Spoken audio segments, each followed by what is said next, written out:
Howdy, howdy. How's it going, Sandy?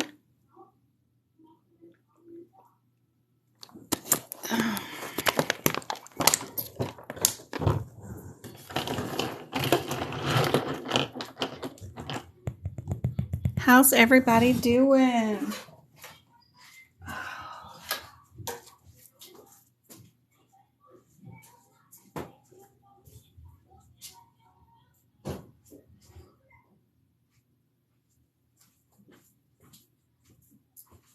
I do have some little bit of info on what was on the exam from somebody I tutored yesterday.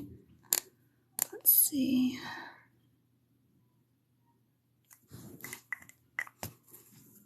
We're going to go over. Hey, Perfectly. How's it going?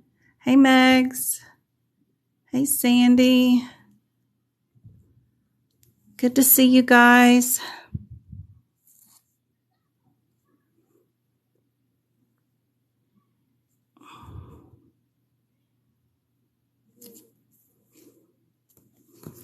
Working on radiology now. I got some practice questions for us. I want to go over some guidelines.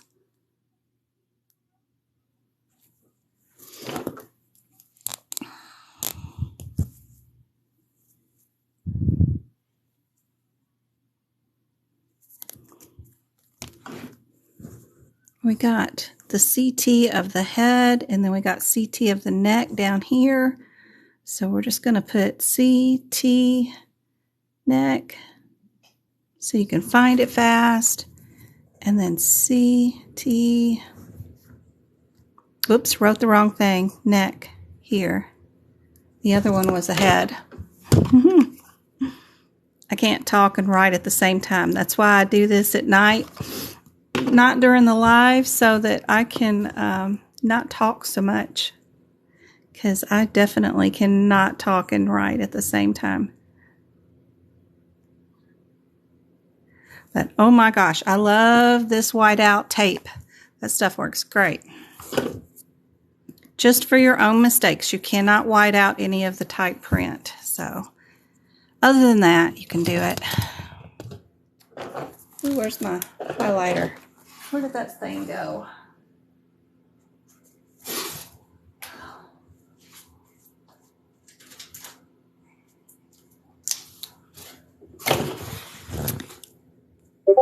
Protons. I forgot to highlight my proton.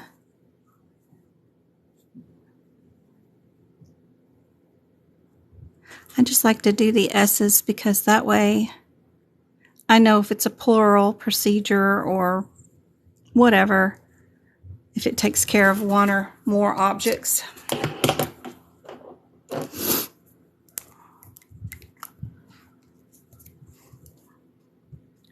For imaging, I like to do the blue underline for those. If it's telling me something about imaging. We are in imaging, but that was actually once per imaging session, so that's important to know. We've got eyes and face on the MR up here. So this one, magnetic, and we're doing eyes. Oh, it's a terrible E. Eyes and face, and it has 3 codes in its little bundle.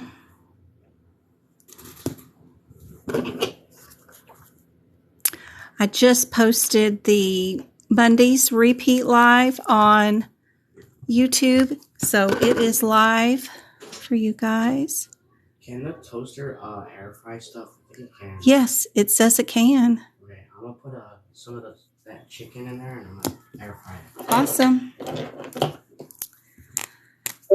Our toaster died, so I had to get a new toaster, like not a bread slice pop-up toaster, but a regular toaster. We like to broil things, but if you do it in the oven, it just takes so long. So just like a regular toaster for the counter, but not a pop-up toaster. Anyway, so I didn't know that they changed them. Now they do like air frying and all that stuff all together in them, even though they're just supposed to be a toaster. I don't know. But anyway, I got a new thing, new little kitchen gadget. The kids coming to me like, hey, this thing will air fry. I'm going to throw the chicken in there. But we got an air fryer too, but now we got too many instruments. The air fryer probably would have toasted too. I didn't think about that, but I don't know. Hey, Always. How's it going? Hey, Bells. Hey, Sheila. Hey, Julian. Hey, Beth. What are you doing here, Beth? It's so good seeing you. Momo. How's it going? Hey, Melly. So good seeing Beth. I'm doing good. A little tired today, but I slept too long, I think, instead of not sleeping enough. You know how you sleep too much and then you don't feel, you're like a little sluggish. I don't know. Little sluggy today, but that's okay. I was trying to have a tutoring. Somebody's taking their exam this week. And they're trying to sneak in one before Saturday. And we're talking on our study group. And now I can't figure out who it was because there's so many messages every day on our Discord. Somebody was talking to me yesterday and I said, well, what about tomorrow? And then I didn't get a reply that I noticed. So if that was you, please message me again. Let me know. I got a tutoring in the morning at 7 a.m. with Miss Edwards. Yay. But then I got a little time after that before a work meeting if she wants to do an hour. She was just asking for an hour, whoever she was. But I got to find out who that is because her exam is coming up soon.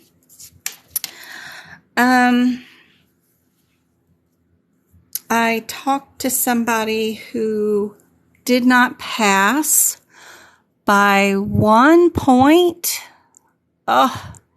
And we went over the questions. She had questions about Monday on the exam and was wondering, because you don't know if you got them right or wrong. So some of the questions were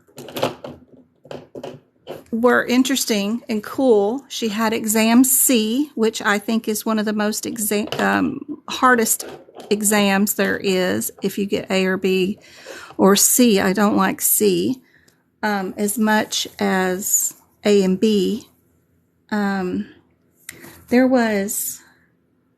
She had an allergy injection. I haven't looked up that CPT code yet, but the meds were brought in by the patient. So that was one thing that she had to code. We haven't looked up that one yet. But the one interesting thing was that she had on her exam, and it's often in a lot of these CPT codes. Let's see if I can find it here. If it's in radiology section, there's a particular wording. Let me go to musculoskeletal. I know it's going to be there. Okay. So musculoskeletal, I don't have prepped yet, so that's going to make it easier for me to find. She had a question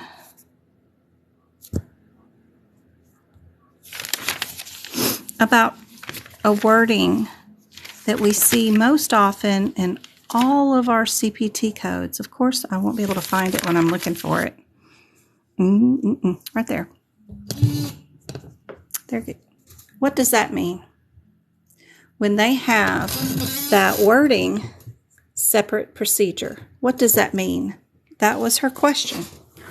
And you had an A, B, C, or D answer. Sorry about my squeaky chair. I'm wearing them out.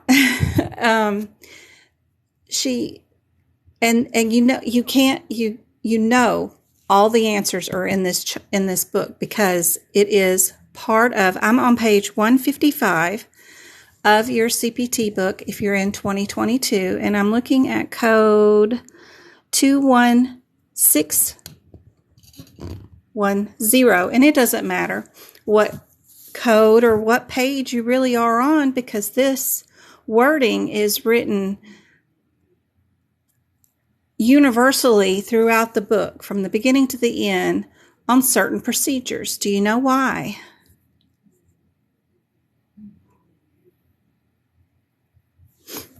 Yes, bittersweet. You will need to renew your membership yearly, and you will need to get continuing educational credits for your certification as long as you want to keep it. Like, you'll go to your My AAPC.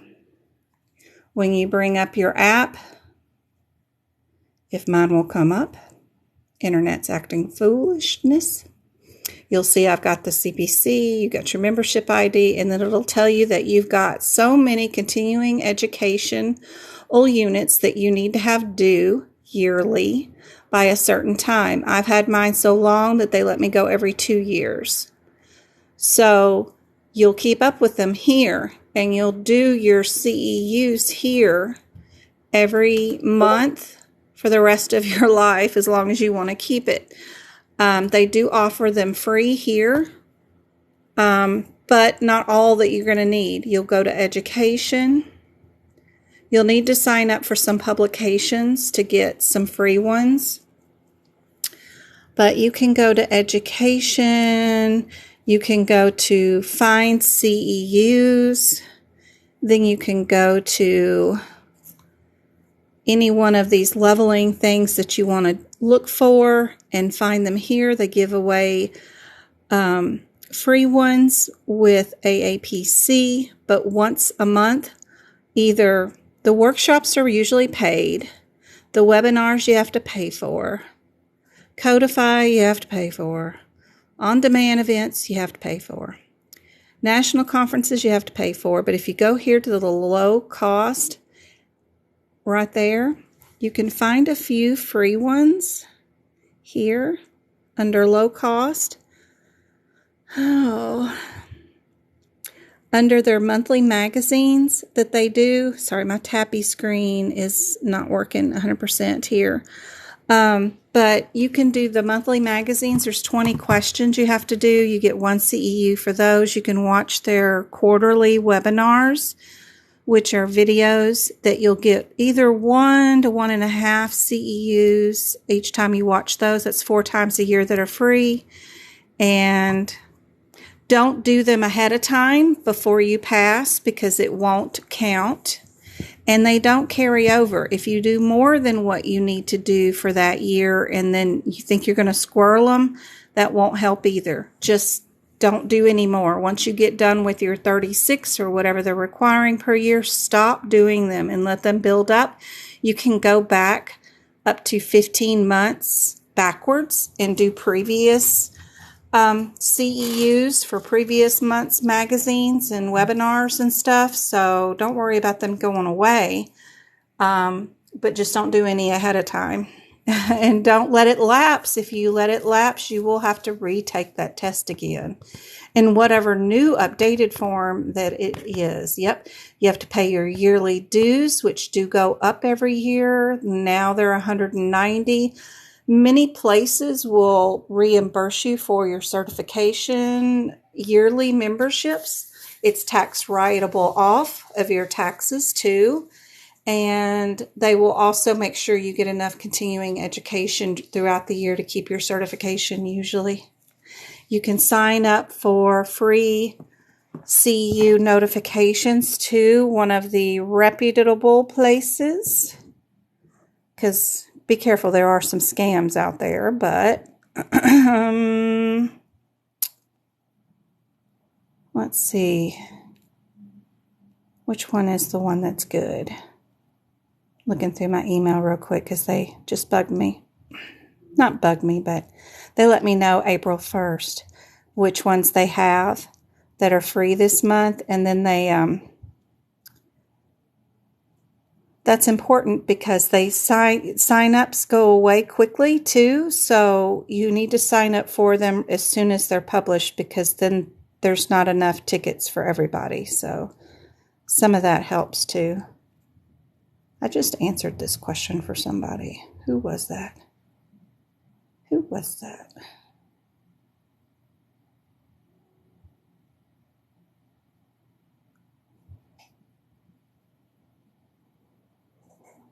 There it is.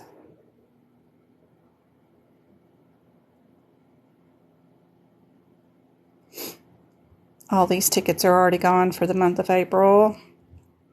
And it's April 4th, so you got to be careful and do these just as soon as you get the email. All I can see is there's their email address, the HIM Education.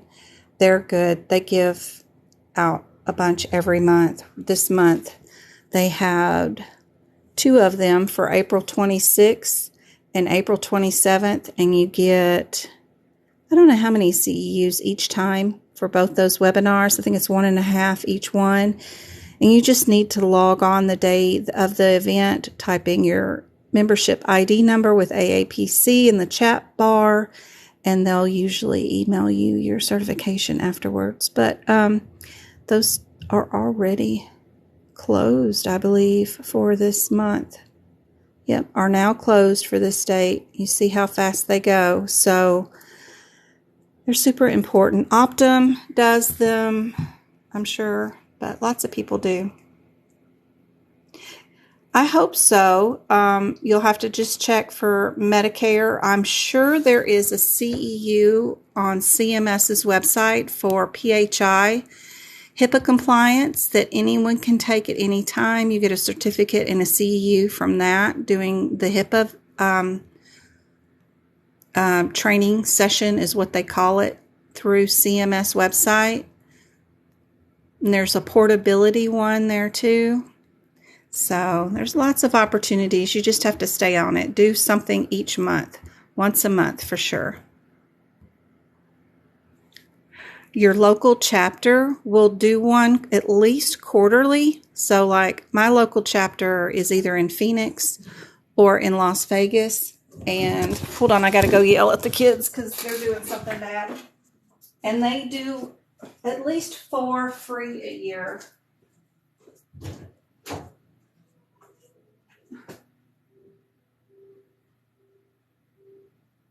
That's all the noise. Did you get Travis a piece of chicken and let him eat one? One out of a dozen you have there? Jeez. Thank you. I can eat more tomorrow. Holy moly. Good. Well, you can still share one with you. This is what I played for. One of them. Don't eat on my couch. Go to the plastic one. You can turn that down. Okay. The kid that was air frying had a plate of about a dozen chicken tenders, and then the other kid was like, "Can't I have some?" And I had to tell the other kid, "Could you share a piece of chicken with your brother?" Why do you have to referee so much? Hey, MK, you're okay.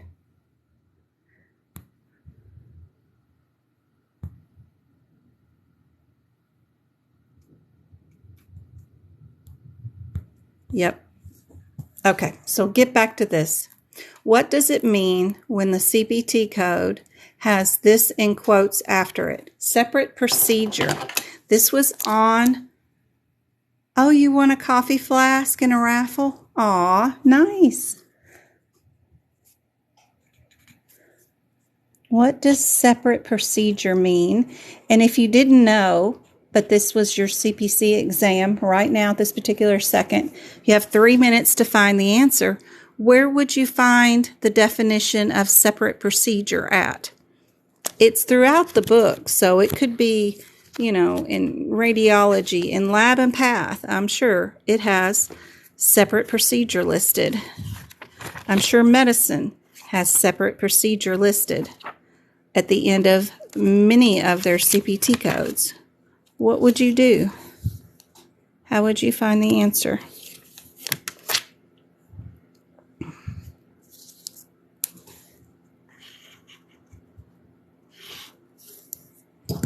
here we go. There's another one. It says separate diagnostic procedure. What does that mean?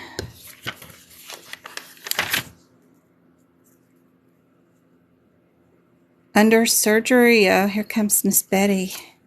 She knows everything. Where are the surgery guidelines at? Does anybody know? Where would you find the surgery guidelines?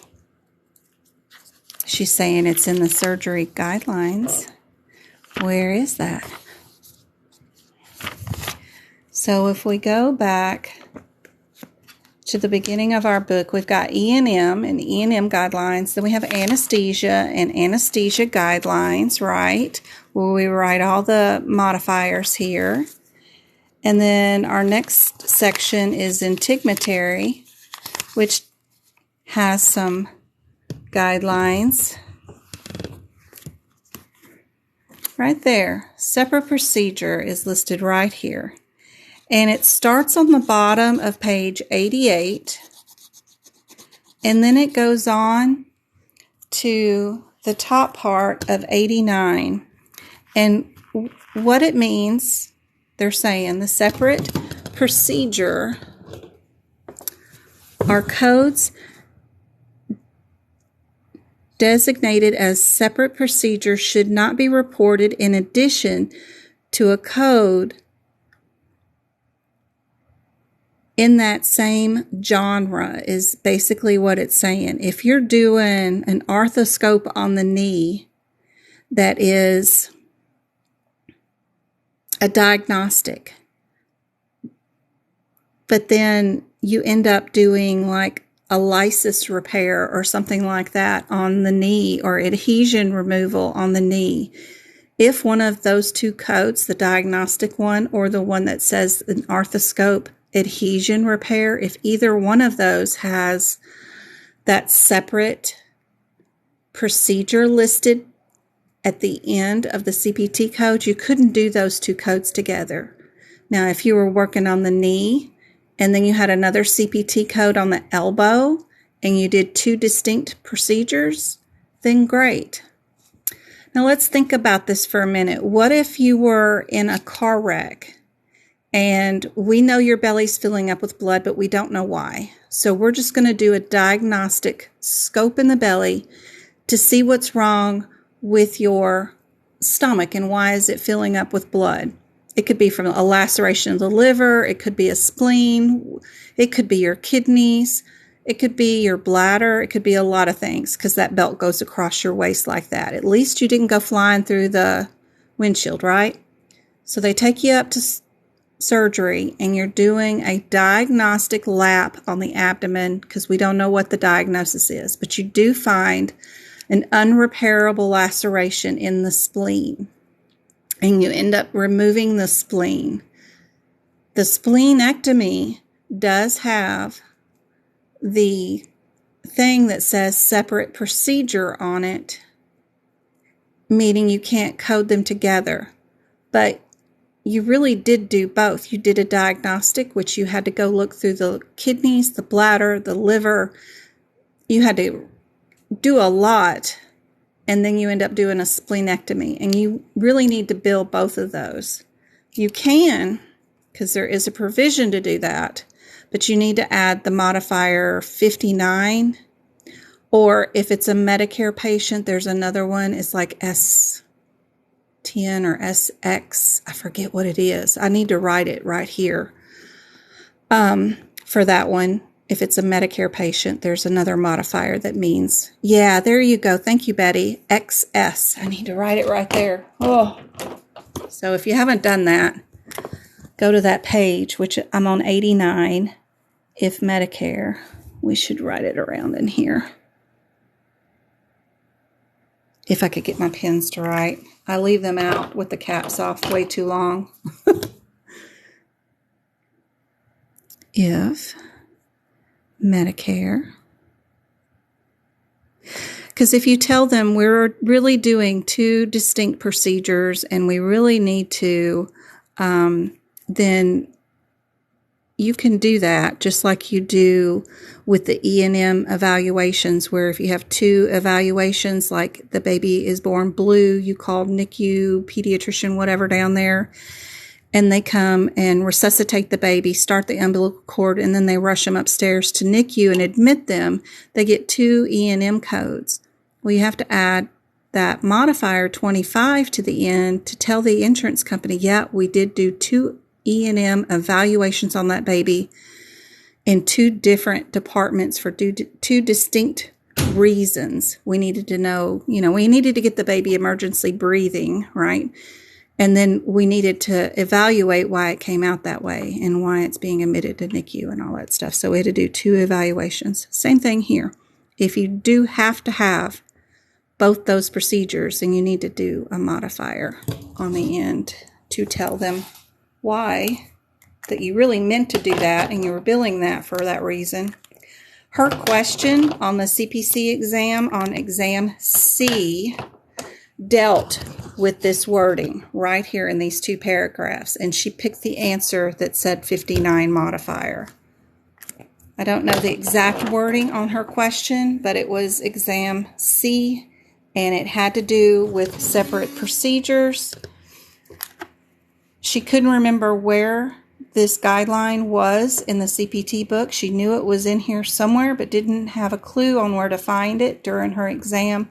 She guessed, but she believes she did pick the answer that said something about modifier 59, because that was the only one that made sense to her. So just in case y'all see that on your exam, I want to make sure that y'all have heard about that before and know what the reasoning is behind it. It's throughout the book in all these sections for sure. You will see it everywhere. It'll say separate procedure on many, many codes. So that is cool. We got that talked about. I'm still working on radiology. I think I got all the do nots and the yellow stuff highlighted, and then working my way through doing the bundles and then writing the differences between the codes. I got cardiology posted on my site if y'all need it. It's rocking. I know I had a few people ask me if I bought the 21, but I want to upgrade to the 22. Can I have a coupon code? Yep, I'm working on that. I got to figure out how to do that on the website.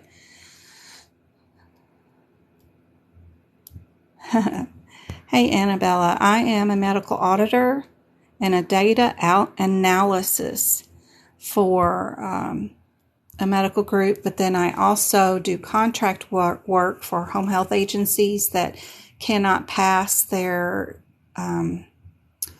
certification. And that has to deal with the staffing policies and procedures and the way they run their office. Everything from the way they train their nursing staff, from the way the nursing staff keep their cars, because all their medical supplies go in their car. They have a dirty area, a clean area, to annual training of their staff, and then office stuff that's supposed to be posted on the walls, to where they get their supplies and how they do their checks on their machines, blood pressure cuffs and stuff, making sure that they work properly annually. Anyway, if they fail one of their inspections, then I can come in and write corrective actions and get their staffing protocols back into place for them, and then write up corrective actions for them and submit that to their auditing facility that will see that they've made the changes needed, and then that will help them keep their certification in play. So I do that too. Somebody was asking about my job label.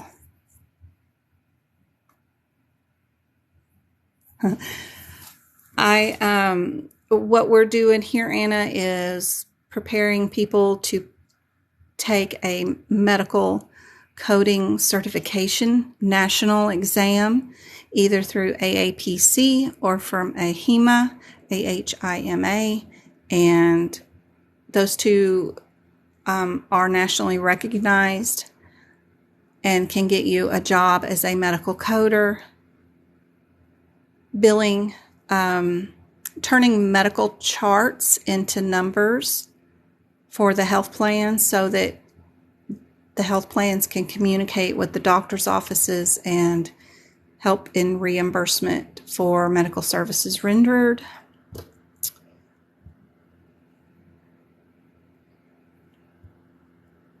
Well, good, go-kart. I'm so glad that you had seen it before but didn't know what it meant. So hopefully that helps. You'll know now where to look during the exam.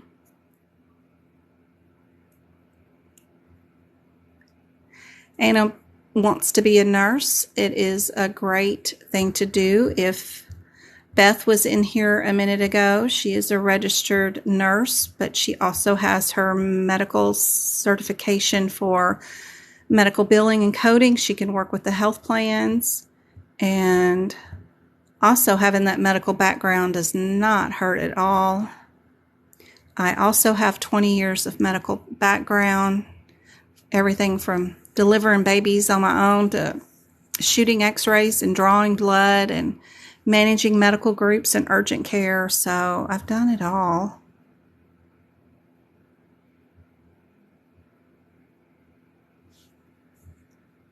If you fail an audit, you want to do a response within 30 days to document that you are changing your ways quickly, or you could be shut down by Medicare or CMS. So you don't have very long.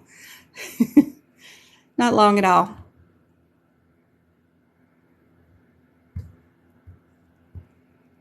CRNA is great. They are usually the workhorses of the medical groups. CRNA anesthesiologist is really cool because that is not so much of a quota area where you need to see 40 patients a day in a medical group. If you are a CRNA, they really do pump in all those patients on you, one right after another, unless you own the group yourself. But I always thought that a CRNA anesthesiologist would be great. Man, yeah, your patient's unconscious and they're happy you're there because you're keeping them pain-free during a procedure. That's wonderful. I just think that would be the best thing. Good night. I'll see you later. and you know, I think that's great. I would love that job. Instead of, seeing 40 patients, 20 during the day from 8 a.m. to noon, and then 20 more from 1 to 5, and it's never enough. And the documentation alone and making sure that everything is followed up on, that all the labs came back for everything you ordered the day before, or referrals were processed, and the patients actually went and got their referrals done and went to see the patients they were supposed to be seeing. That exams and tests you ordered all got done. They come back, and if they were abnormal, you followed up on them. Not to mention documenting on 40 patients a day. It's a lot to watch over for yourself and to protect your license. It's a lot, and you can't rely on the group or your medical record EHR to take care of all that for you, because it's only a computer and it can only do so much. So there's a lot of liability in all that, but you got to make sure, you got to have you some good staff around you that will help keep you organized for sure. The quietest patients. Yep. And you're helping them out too. So that's awesome. And it is nice that they're quiet. I used to love doing peds, but, it's pretty sad to lose one too. So I'm sure you'd feel the same on the anesthesia table too. So you get attached to everybody, So it's medicine is hard emotionally because you take those patients home with you. They care about you. They're bringing you food. They're bringing you clothes for your kids. You'd be surprised what patients and their care providers turn into. You all turn into a family. So it's a big undertaking to take care of patients, but you're definitely not without a job. You can always count on the career to always be there. Always, no matter what part of the country you want to live in or anything, you can always find a job in the medical field and transition into anything you want. Auditing, working from home, to actually being there and helping patients. So you can work on the pharmacy side coding. You can work on the in the health plan side with medical coding. You can work in the doctors groups, ambulances, surgery centers, and just with coding, you can do any. If you are curious and love the transplant facilities, you can code for transplant people, and you can go into any field you want to go into. If you've got a history of family members with cancer and chemotherapy and radiation, and you want to help those patients, then you can go into any field you have a tie to make it more relatable for you. Annie, don't wish for anything to happen faster. Enjoy being in high school. Enjoy enjoy it all. Enjoy it all. Just take any prereqs you can. Since you're in high school, you can go on and start doing some community college stuff. You can go on and take some prerequisites for math and work on your A&P and get that done and under your belt. You can get all that done before you finish high school, and you can get all your prerequisites done, and then all you need is your clinical skills for nursing by the time you graduate high school. And you don't have to take your math and the stupid stuff like accounting and filler stuff while you're doing your clinicals, which is a lot to undertake. So do everything you can while you're in high school. You can take those classes online from home and go on and get all that done. Get your college algebra out of the way. Get your college English 01 out of the way. Then do college English 02. Get it all done out of the way. You could start when you're 16, I believe, at any community college. Take one class a semester and just get it all done. Then you don't have to do anything but your clinicals. It'll be awesome. You can absolutely get started now. Okay. We are going to look at some other things. I had an interesting question come up during tutoring on Monday that was really good, because if you're really not paying attention, you're going to be in the wrong area. And I love that question. So I've got that one up, and I wanted to make sure everyone knew. What is that? Oh yeah, I got to do something for Travis's appointment for tomorrow. So if you haven't joined, be sure and join the Discord group. That is super handy dandy. I have all these practice rooms in there for practice exam questions, what to expect on your day for working on the CPC exam, whether you're going to take it online or in person, E&M resources, CPT code resources, all the way through different certifications. If you're with ahima and taking one of those, or COC, the auditor, if you want to buy books, sell books, med terms, anatomy, who all we've helped is also very cool. I added 2 today. I had a COC pass, and then we had a CPC pass too. And Auntie CC got rid of her apprenticeship off her CPC by submitting her work history. So that is all fun for this week. We even have job resources and continuing education information too. So if you have not joined, join Discord. I've got one pending person who wants to join, and I will get to you in just a minute. But this is super cool resources. There is so much going on in here from screenshots of my book to any help with any kind of questions you need. You're the first ones to see anything I've done in my CPT book for notes and stuff. It's really handy if you're going to be taking one of these exams. So please be sure and join. What else? Oh, Sunday, I'm doing a free workshop because it's my birthday month, and we're going to do it live on YouTube, which has a better view than TikTok for sure. You get to see the book in landscape versus whatever it is on TikTok, probably portrait.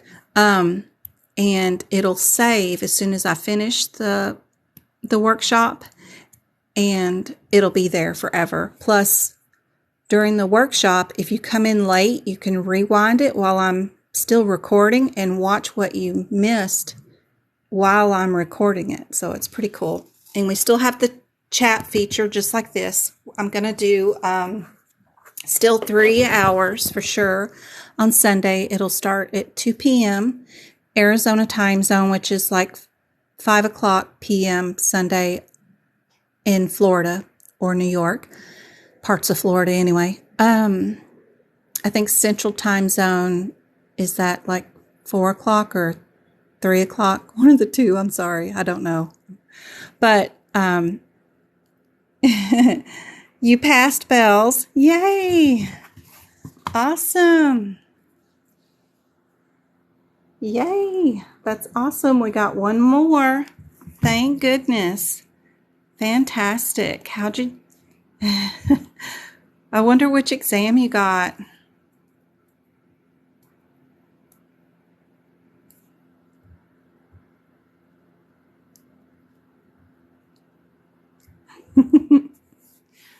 Bells has been with me for a while too, so that is exciting.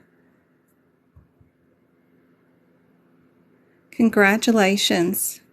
If she got exam C, that is like the worst exam. Oh gosh. Congratulations. Good job. Central is 2 hours later than you, so it is 5 o'clock, right? 4, it'd be 4 o'clock. 4 o'clock on Sunday. So the workshop's going to go over some lab and path, musculoskeletal. I'm going to throw in that in there because I want to do a couple of questions. Cardiology, radiology, and E&M. And it's completely free. You don't have to register.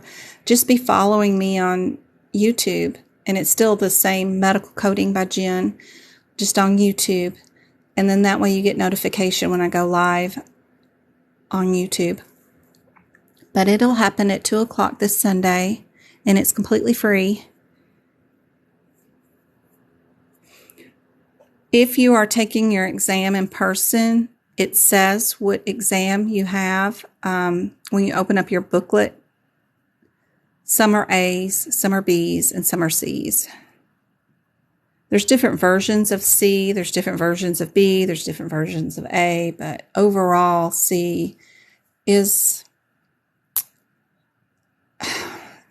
not, it's got like more standards, like that question, what does it mean when it says separate procedure?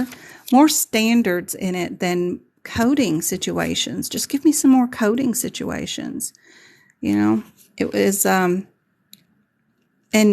rarer questions are on it than what are on the practice exams, like that insulin one, not the insulin, no, the allergy meds were brought in by a patient from another company or another group that made up the allergen, but he was at his PCP just to get the shot drawn up and given to him. So how would you code that? And there was also one of the C versions has the acupuncture with the electricity in it. They're just rarer questions, not a normal chest X-ray. They're more interesting questions, something that you would not have seen before the exam, unlike A and B, where a lot of them are some of the same exams, like questions like ordering the doctor is reviewing the patient's records in Lab and Path and we code that 25 code, or the CK lab that gets drawn with the enzymes, how would you draw that? Just a lot of repetitive ones that we've seen before in A and B, but C seems to have questions that aren't available on their practice exam questions, and they're just rare. So it's just how you do with something you've never seen before. How would you code it? Can you rely on the process of elimination? And can you look for coding irregularities? Or are they all wordy, like that question on the separate procedures? And if you can't find the answer and don't remember where that guideline is in the book, which is at the beginning of the surgery section, which is beginning of integumentary, where can you find the answer? I just think it's more difficult.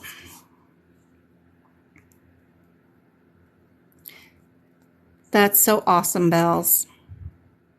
Congratulations.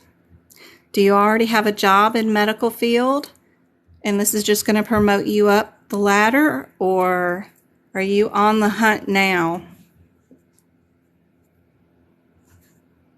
No problem, moms.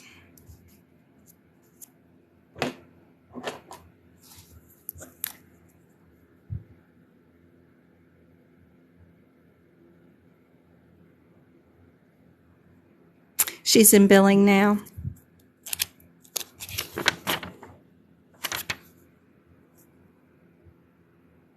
That's great. That's only going to move her on up. She gets a pay raise. That's fantastic. Make them pay for your CEUs and your yearly membership if you can. But it's still okay. You still get to tax write all that off at the end of the year. You are very welcome, moms. Happy to help. Happy to help. Pay raise is always good. Hey, Magpie, honey. How's it going? You look sleepy. Okay, let's get to some practice questions. Let me move this camera a little bit out of the way. And let me get this book put up. And, yeah. Get out my little divider thingies. And we're going to start with that very difficult question we had in tutoring and see how well you guys do with it.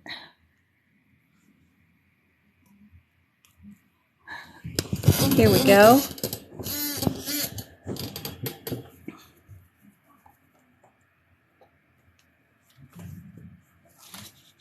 One of these questions, I can't remember if it's this one or not, but one of these musculoskeletal ones is going to be very difficult if you're not paying attention to what you're doing. And I do have cardiology finished and posted now too, by the way. I just passed it. That's what reminded me. So we're going to go look up, how would you attack this question if you were in the middle of your exam on the CPC exam? What are you going to do here?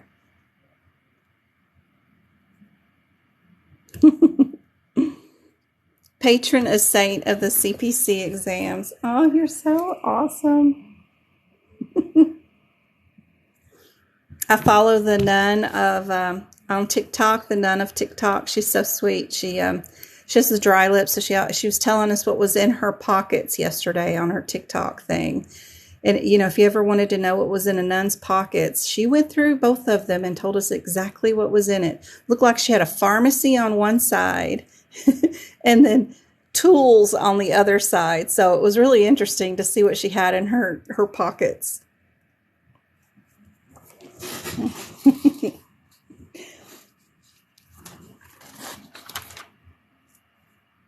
Keep A and B. All right, let's go to 23450. 234.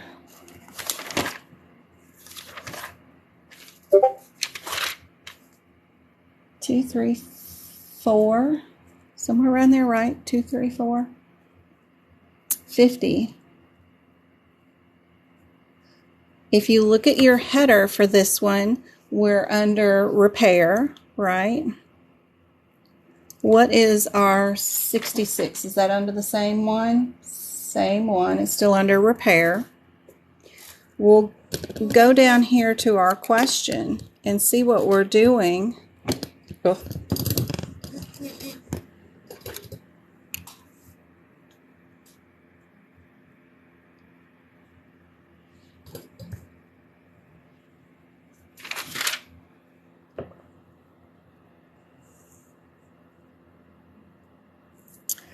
I do see that we are doing the capsule, so the caps is cool because it's a capography, whatever.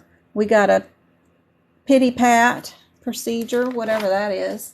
And then the 66 is the glucose something joint, which we have that word. Do we have the joint word?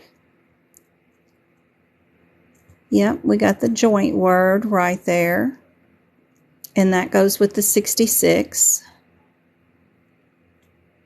And the capsule is for both of them. That's for both 50 and 66.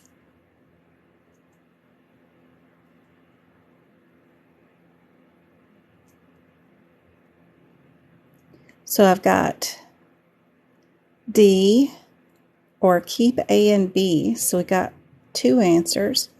Would we be doing two procedures and one of them be a 51 modifier?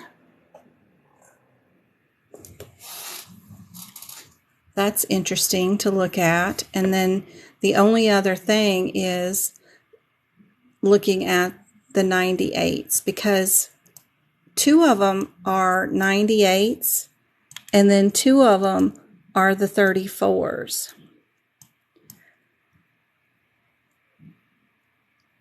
If we go look at our 298, and if you only looked at one set like I just did, the 234, one of them says capsule and one of them says the glumera joint, and then you just pick the one that's glumera joint and pick your CC and move on. You might not see the one word differences between these. So if you have something like this where all the endings are all different, but you have two distinct starter points in your CPT codes, look up what the 234 header is and then look up what the 298 header is. Try to remember that because it makes a difference, especially in musculoskeletal, because there's a lot of fractures, there's a lot of body parts, and a lot of these procedures are repeated, but in different sections. We're going to end up being in that same area, but in two different parts of the book. And that's true with fractures, with anything you're doing in musculoskeletal. What matters is usually, like on the fractures, if we're proximal, distal, those things are most important. Where are we at on the bone? So if we go to 298 and we look at our header,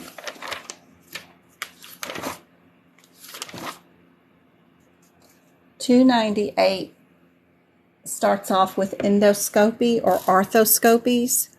And if we look at our book, they wrote it different. They didn't write it with the Y, and I think that's intentional because they don't want us to notice it. But we are under a scope where these two, the 234s, are under just repairs, but these are under scopes. So first check out the differences if they're starting out with two numbers like that and two numbers like that. And then figure out where you're at first. So we're definitely doing a scope because it is a scope, so that means we'll get rid of A and B. Then you just need to figure out the difference between the 05 and the 25. 05 is diagnostic, and it adds another procedure to it. And if you know anything about AAPC, would you be doing two procedures or would you be doing one procedure? Your 25 is under the adhesions repair. So we've got adhesions. So we'll look through our question and see that the adhesions were destroyed. So we are doing the adhesions. And let me see, my 05 is, yeah. And then my 25 is the adhesions, yeah. But those caps word makes you think that you would be in that other section, the 2, 3, 4, yeah. And then the G word would make you think that you're in the 2, 3, 4s too. But if you remember that you've got to look for what kind of procedure you're doing first in musculoskeletal, that'll help you. And to notice that you had 2 different sections here instead of looking at the end pieces like we normally would do to see which ones were smaller differences. This is 20 codes away from each other, and this was 16 codes away. That usually makes you want to pick this one. But because you're in musculoskeletal, you need to look for different headers first. That's going to save you in musculoskeletal. We'll have to change up our process a little bit in musculoskeletal and make sure that we don't have 2 different sections to look at first. Because if we do, then we need to do that, because that's going to be the biggest difference. I hope that makes sense. I didn't lose y'all. But D is definitely your answer for this one.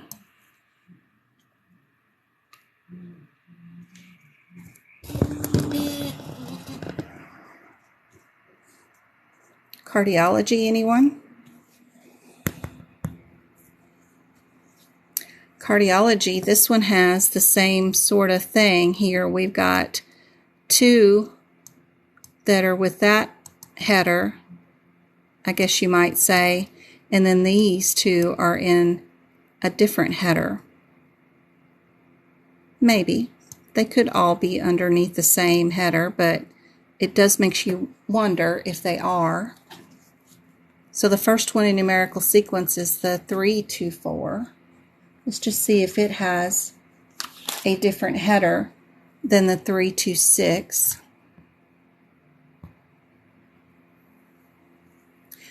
That's awesome, Cher. That is awesome. Didn't miss any questions. I'm like debating whether to take that CCS exam just to see what you guys face so that I can better educate or help you guys pass it too. So maybe when I finish the CPT book, I've got some more chapters to finish, I'll look into taking that exam. Because unless I do it, it's hard to, teach 100% of it. I know I can get 75% of it taught to you because it's multiple choice. 75% of it is. There's a few questions at the end that are very different from the way AAPC does it, so we'll see. Oop, we're not in cardiovascular, we're in respiratory. 3, 2, 4. I always forget respiratories around here. It's such a small little section. 3, 2, 4, 8, 2. We're under removal. What is the 326s? 326s are under scopy. Same sort of thing, right? We're under removal or scopy. What are we doing for this patient? I see a scopy, right? So we're definitely under the scopes. So we can get rid of those 2. And then we just need to figure out the difference between the 70 and the 71. So,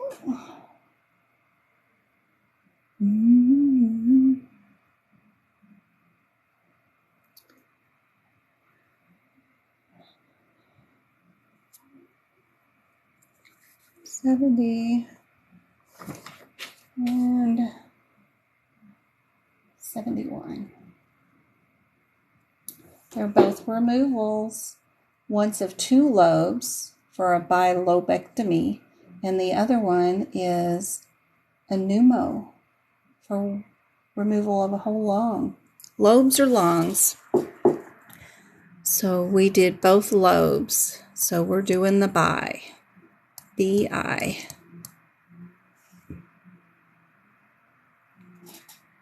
So we are, yep, C. Good job. Good job, good job, good job. Yep, yep, yep. It's slow to get to the codes. All right. So again, we've got 2 differences between the 4405s and then the 44180s.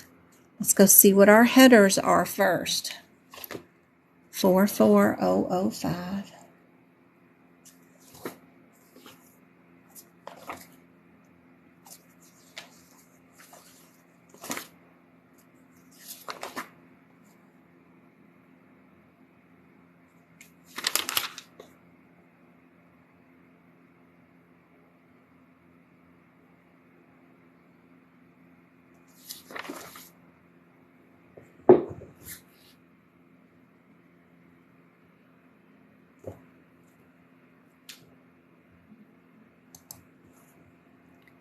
And then, what's our differences?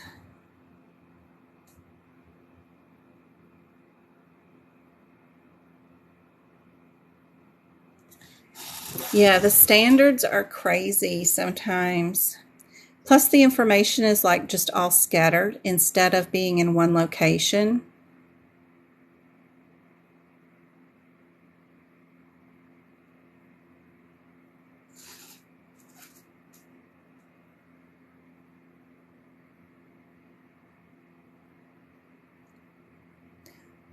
Four, 180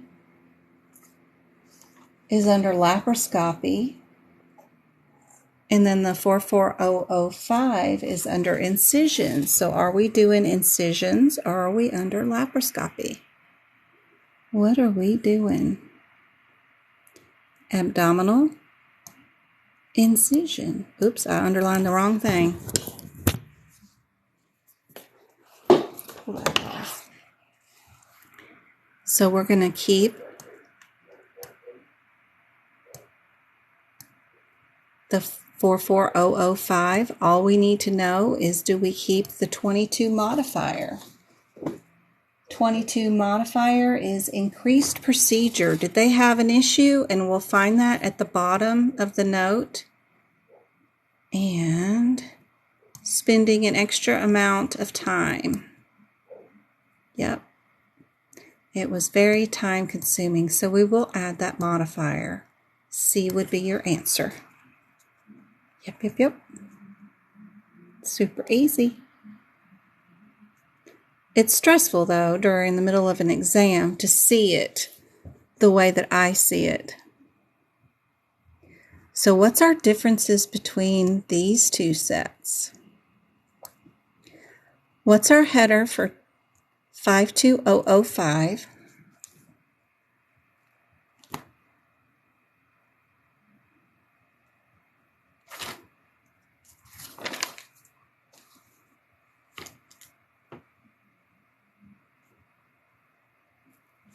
Header's not on that page. You have to go 1 page back to see that you're under endoscopy. And then 52332.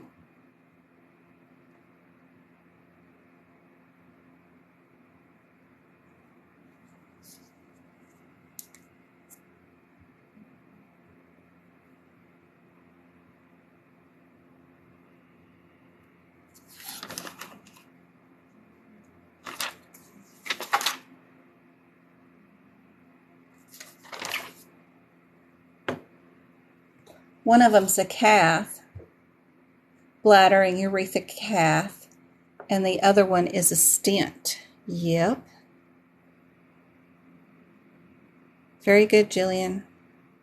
Absolutely. And is it urethras? Is she right? Is Betty right?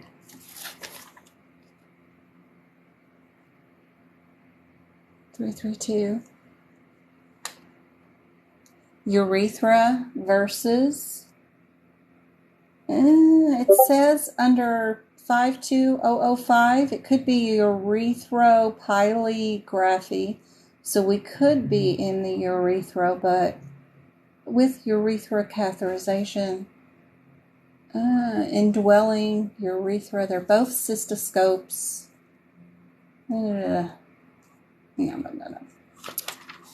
We do the, I have notes on the 3-2 that if we do it bilaterally, we add the 50 modifier.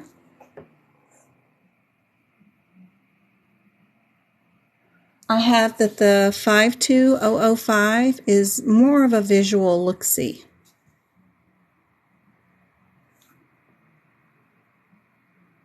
So we have bilateral, and we have right and left stents.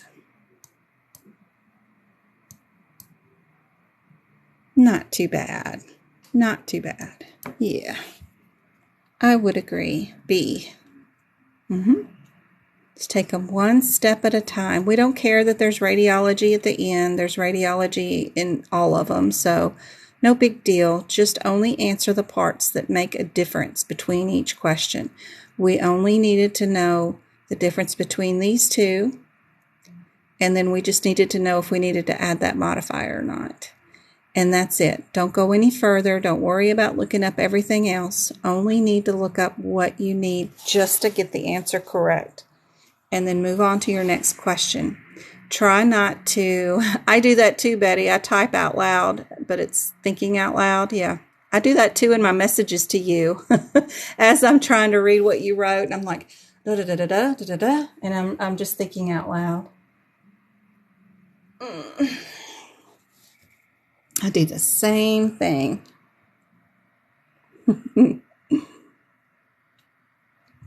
Thank you for the love. Thank you for the 7 shares. I think that's the most shares I've ever gotten. I think so. I can't see. Oh, 1.3 loves. Thank you, thank you, thank you. All right, here we go. Process of elimination. So I like the fact that 3 of them start out with the same code, right? This C starts out with a totally different code. Plus, it's as long as the wait for Christmas. Good gracious, at all those codes. So I would get rid of it, and I would concentrate on whether this code can have other codes with it or not. And to check that out, I would at least try to go to that code and see right off the bat what's going on. One trick I want to teach y'all about this lab and path area is that if it has 2 zeros in the CPT code, then that means it's a bundled lab. It's a panel. So we've got panel, panel, panel, panel, not a panel. That will save you some time and save you from not even having to look up the codes. So looking at this, I wonder if they're just asking me about a panel. So if I look at my question, according to the guidelines, how would you code a basic and a metabolic panel together? Well, you can't, right? Because they're 2 panels and they include the same test as each other. So we wouldn't order just one of them because one of them doesn't. Thank you, Twinkle. I saw a TikTok today. Miss Twinkle, I was wanting to talk to you about because it looks so all fired up and cool. She's been trying to help me with some video editing, and I haven't had time to look at her videos yet. But before I forget my train of thought, and I know I'm right in the middle of this thing, let me say the word to you called Descript. Lord, I went to that website, watched their promo video, and I was shook. Let me just tell you. They got some video editing tools that are like, what? Where has that been all my life? Yeah, so that's pretty cool. Anyway, back to this. That's a panel, that's a panel, that's a panel, and that's not.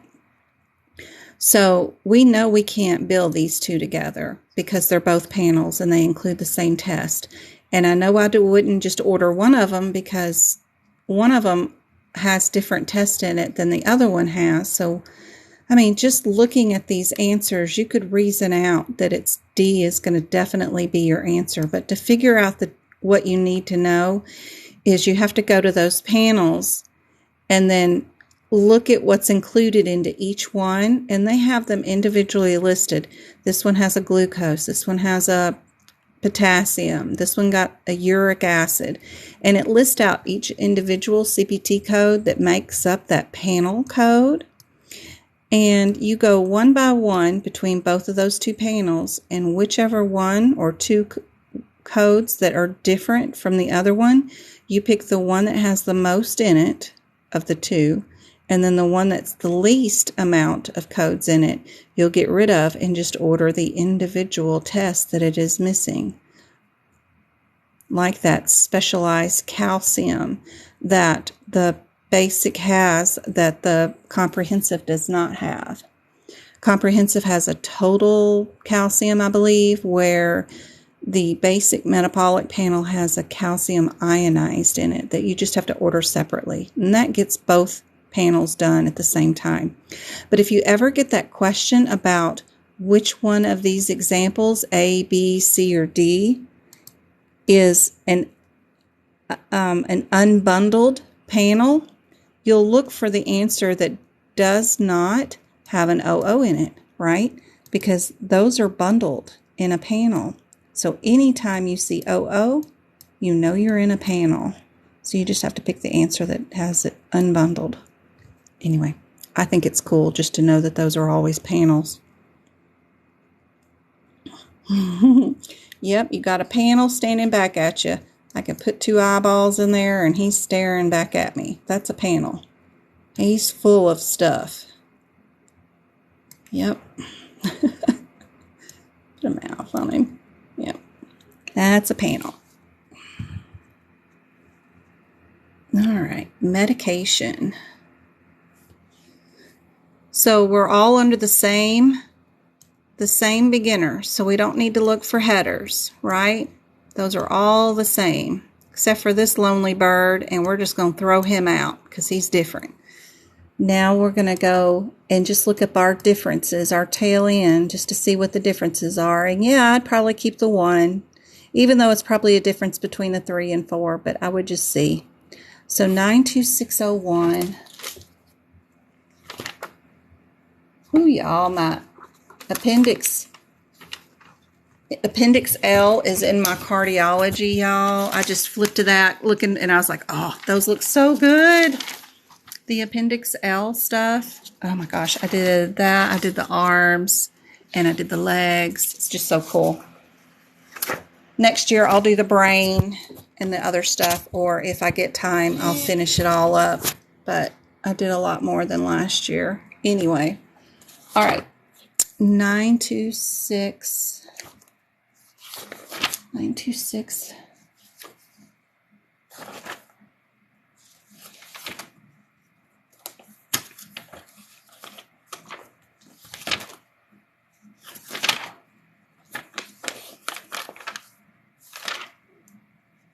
Nine two six.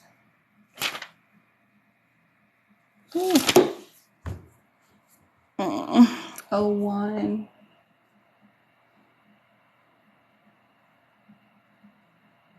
We're under the diagnostic analysis of the cochlear implant. So are we doing subsequent reprogramming or the first initial? And We could be younger than 7 or older than 7. So that's the differences between the 1s, the 3s. Yep. You're very welcome. You're very welcome. Mean, I think I have your tutoring coming up soon. I think sometime. And Betty and Twinkle, I got to send y'all something. I keep forgetting. I got to do that. And let's see. We have a 10-year-old, right? So a 10-year-old.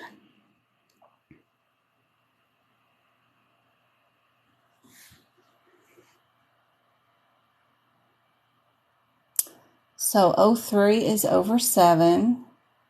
01 is younger than 7, so we can definitely get rid of 01. I figured it was between the 3 and the 4. Hey, Trisha. Trisha, let me look. Tomorrow, I thought I only had Miss Edwards, but let me look while I got you on. You know, I forget. My brain. Tomorrow's Thursday, right? Tomorrow's Thursday. I missed Elizabeth sometime this week, wherever she's at. She did not come to her session this week. I'm still looking for her. What's tomorrow? Tomorrow is Miss Edwards. Oh, I do. I have somebody blocked out at 9 a.m. and that could be you. I just don't have, when I block the time for somebody, it just doesn't tell me who it is. I wished it did. I wished it did. It told me what my notes were. But I got it's 9 a.m. blocked out for somebody. So I'm assuming it's probably you.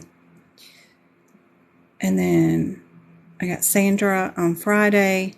Chanel. We had so much fun last week tutoring. I got her on Saturday. And Shelly on Saturday too. So much fun seeing everybody. Yep.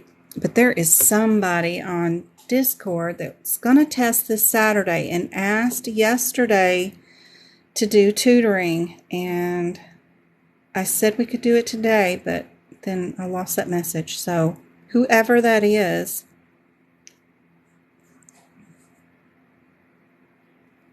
I need to speak with them again so we can try to get that done. Sorry, I'm sitting here going through my messages and she's not there again. Wonder who that was. Who was that? Who is testing Saturday? Who is that? Who asked?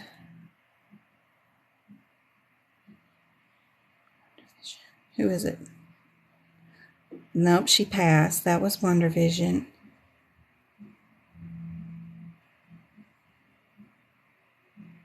Was it Muggin? No, wasn't Muggin. Pumpkin? No, Pumpkin's got a retake. It takes me forever to go through all these messages and see who it is. Workshop. Nope. Got workshop issues. Always. I wonder who it was. Who's testing? Deb Lark? Was it Deb?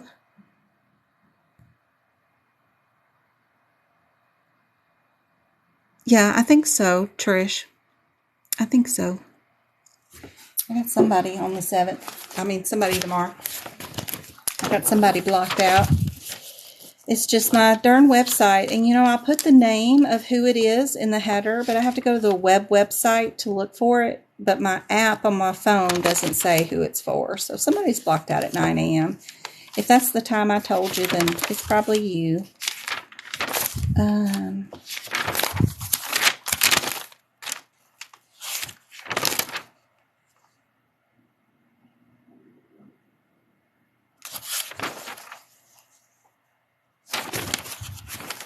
We can look before I finish up on the website. All these messages. Let's figure out this cochlear implant. Who is testing Saturday?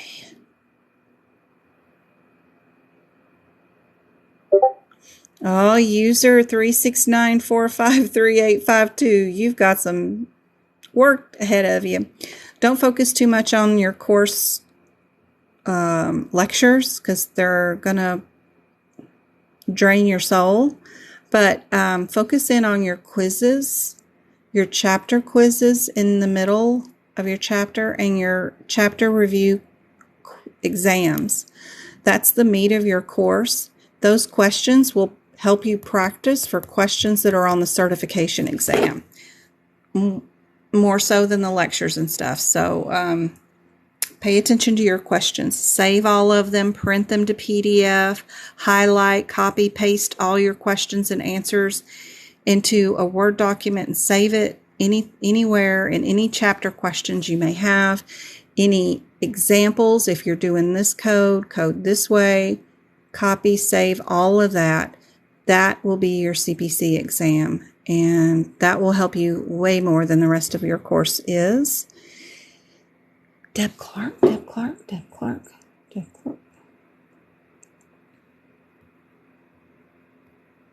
It's going to drive me crazy to figure out who it was who wants to tutor before Saturday.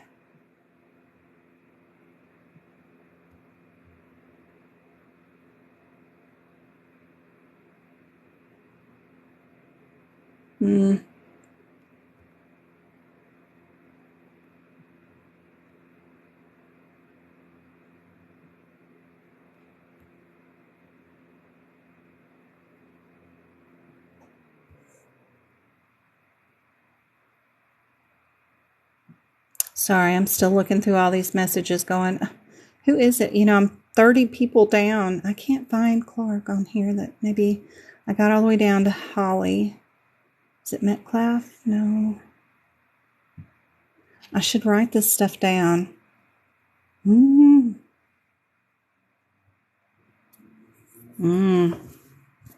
Drive me nuts.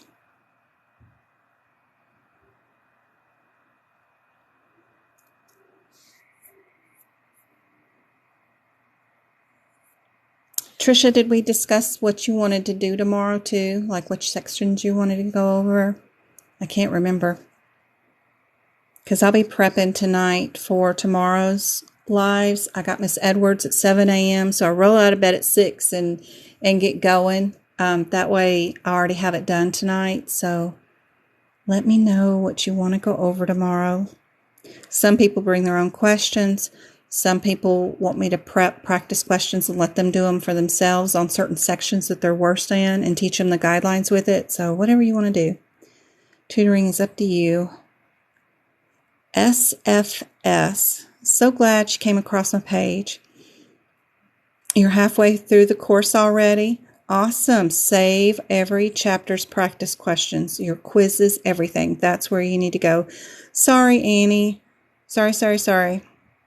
COC was Deb Clark. Well, the COC, and everybody has a different name. She was Cam Hang, CAMHANG.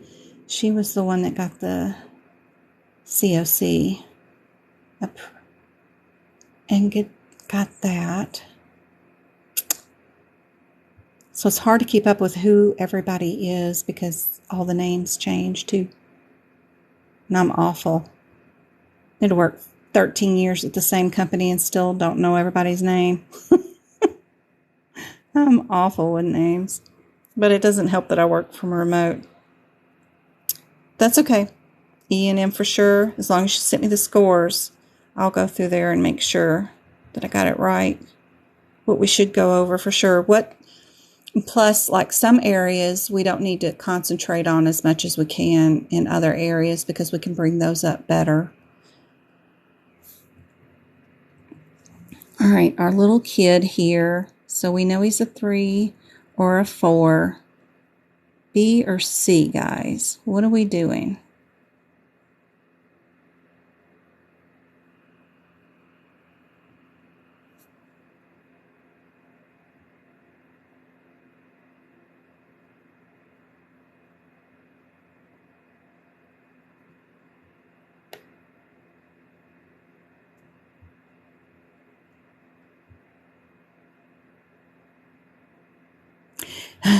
Did you watch that editor video, Twinkle? I was like staring at that screen like, what?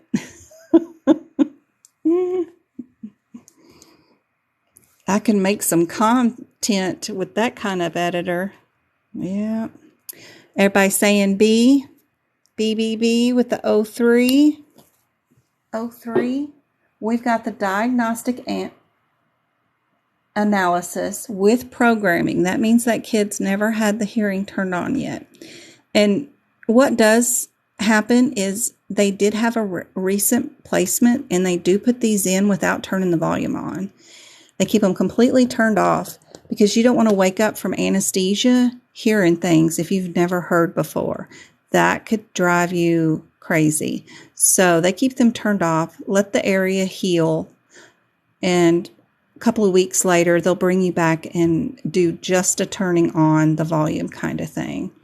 Very cool movie out there on Netflix about it, about a drummer that went deaf and then he got the cochlear implants. And it's very interesting to hear from his point of view what it sounds like. Very cool movie. But anyway, a little heartbreaking too. But that 03 is perfect. Here are some very unusual anatomy questions, and they're all new ones that I have not done before, I believe. So I'm going to let you look at this one while I check on my kids because they're way too quiet, and I bet they're doing something nefarious. Neoplasms. How do you assign neoplasms of uncertain behavior? I'll be right back.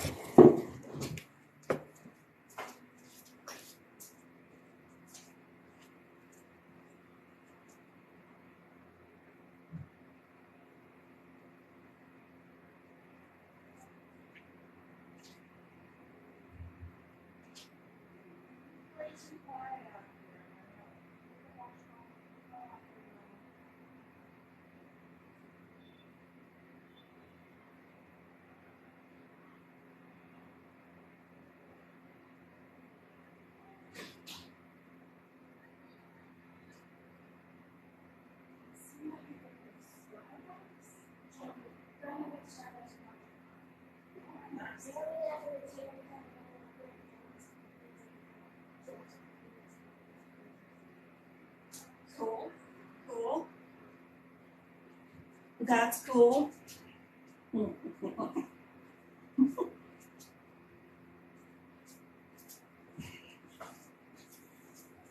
right, couldn't catch them into doing anything wrong.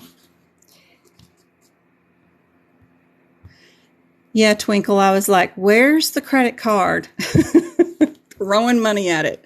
Where is that? That's awesome. Okay. 4 neoplasms of uncertain. I know, and that's why I was trying to get them to not hear me because I wasn't hearing the movie. And I go to the door and then I suddenly hear the movie.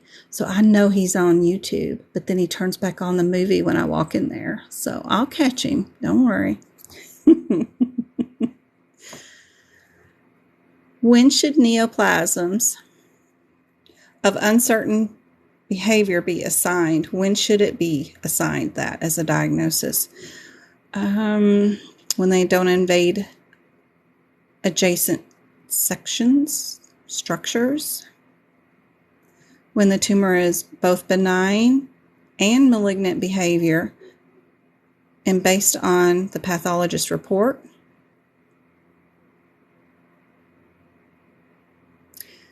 When a mass is ruled out as being malignant, or when the tumor is undergoing, what does it say, malignant changes and is not extending beyond the point of origin. So we've got 2 that are talking about the size and if it's metastasizing or growing into other areas.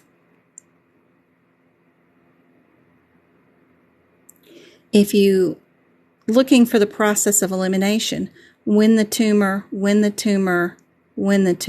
then you've got one that says when a mass. So I would get rid of when the mass because it doesn't start out like the rest. If you have no idea, when the tumor does not when the tumor shows both or when the tumor is undergoing.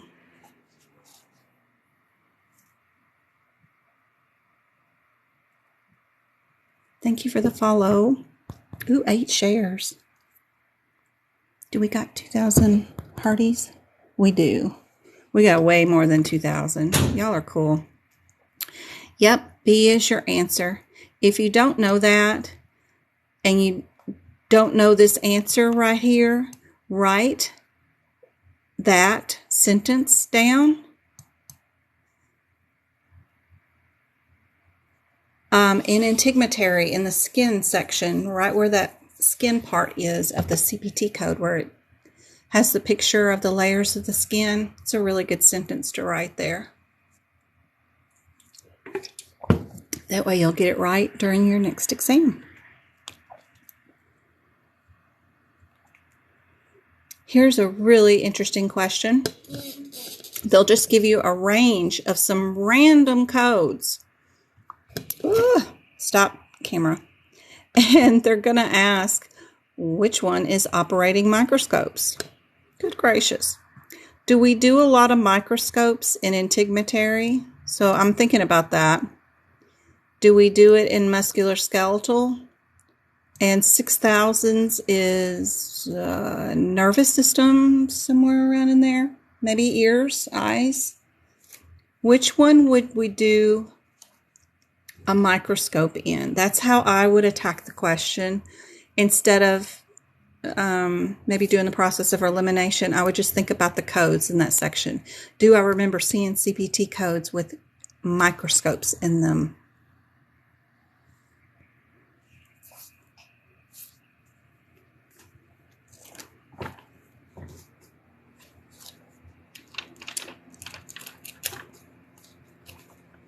I think I remember one like in the nervous system or something.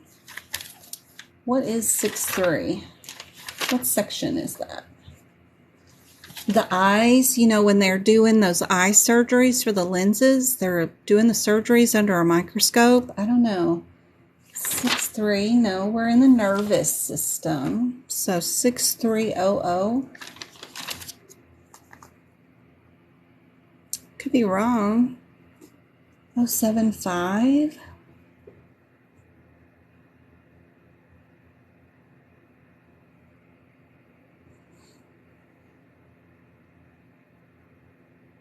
Could be wrong. 63075 through 63074. What is going on in this? We've got an ectomy, interspaces. What are we doing?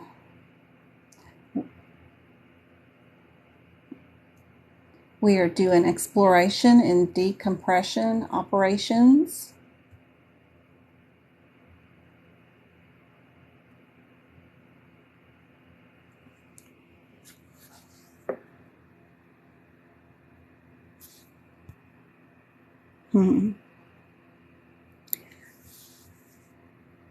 No, I don't have a PDF with these questions and answers to practice with, but you can purchase questions from aapc from their website.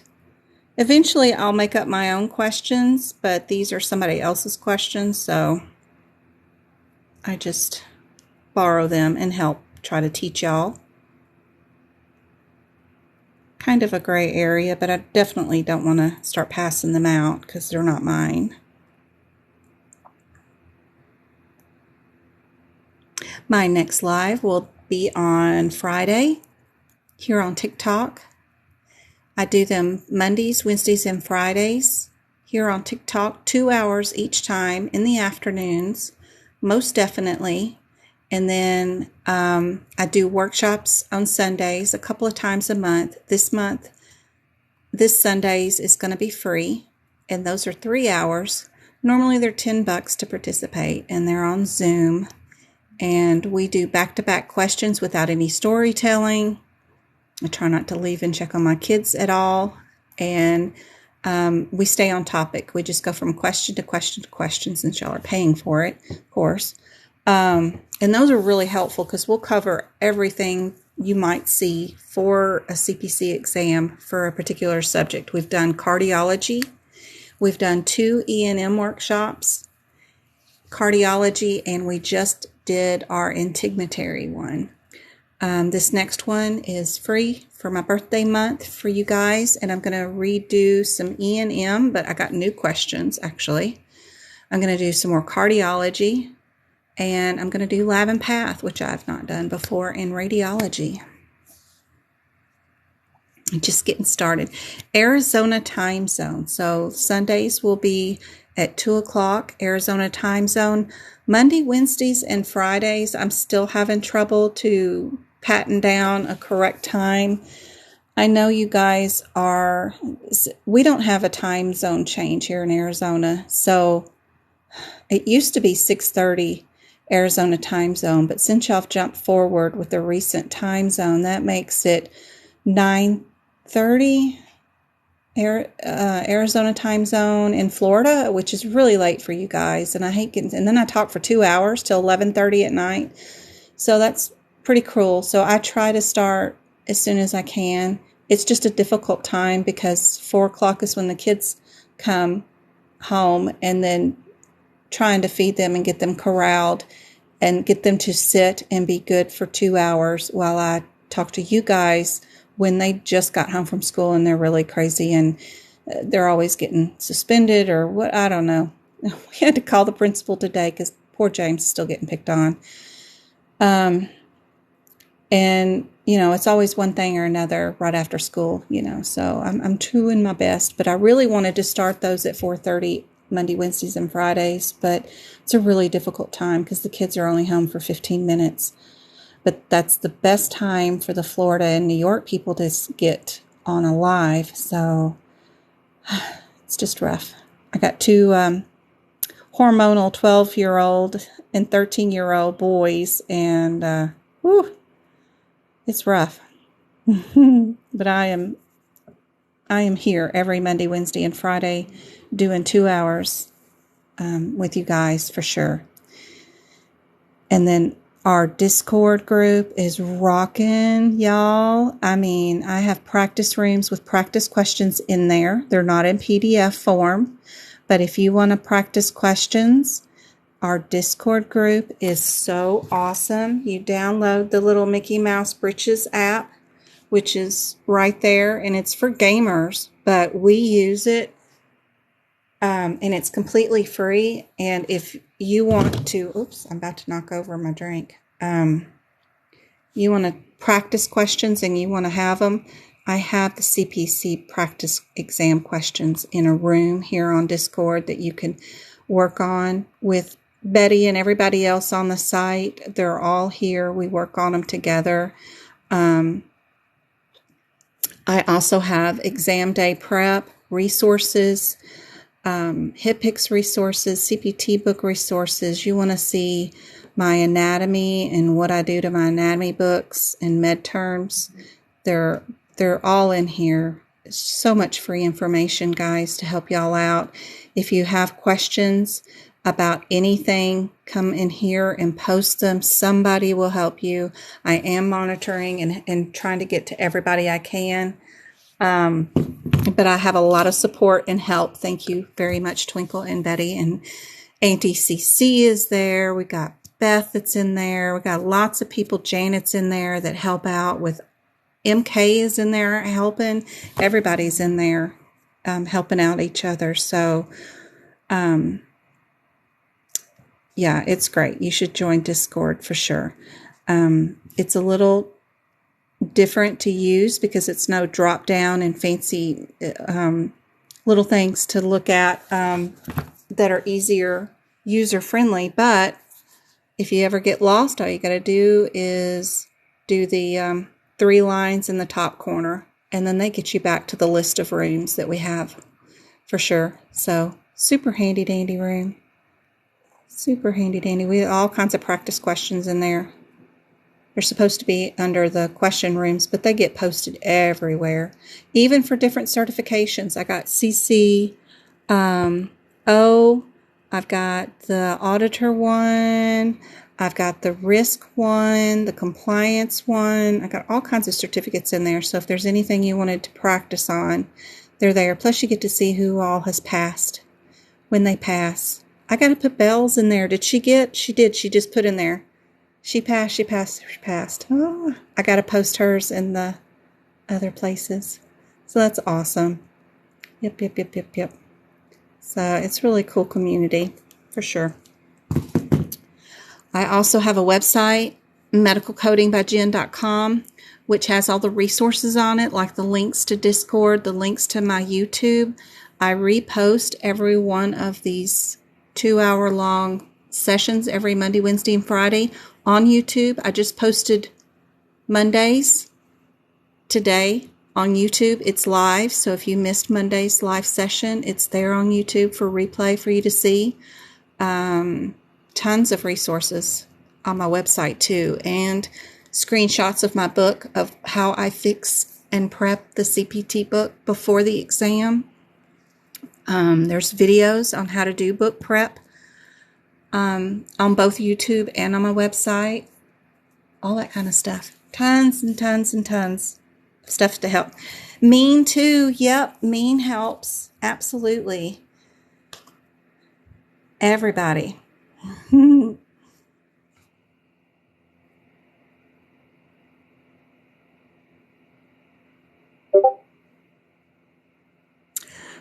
April 1st is not on YouTube. Well, yeah, April 1st is on there. That's a Friday. And then I just put April 4th on there on YouTube. Both of them are on there. Sunday's workshop, the 3rd, is not on there. That's on Zoom. And you just need to log on and password to watch it. All right. Yeah, we're right. It is the ones for nervous system that have the microscope. There's also a microscope on page 520 of the CPT book for the ears. They use a really cool microscope in that, and they actually have a drawing of it that I like to look at too, because it's pretty cool.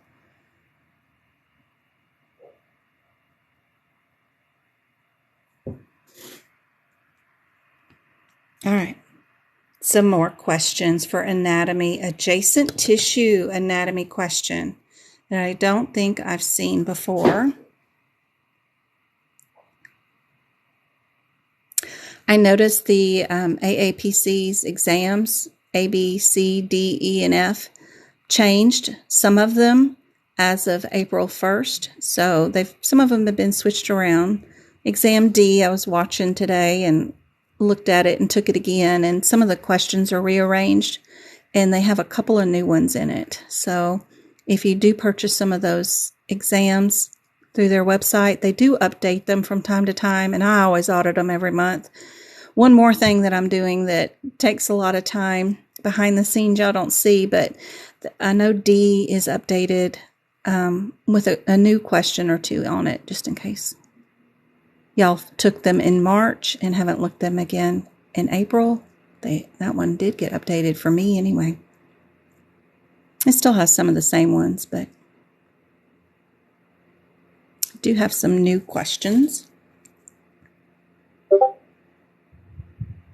So we've got 2 excisions, and another one says tissue and tissue.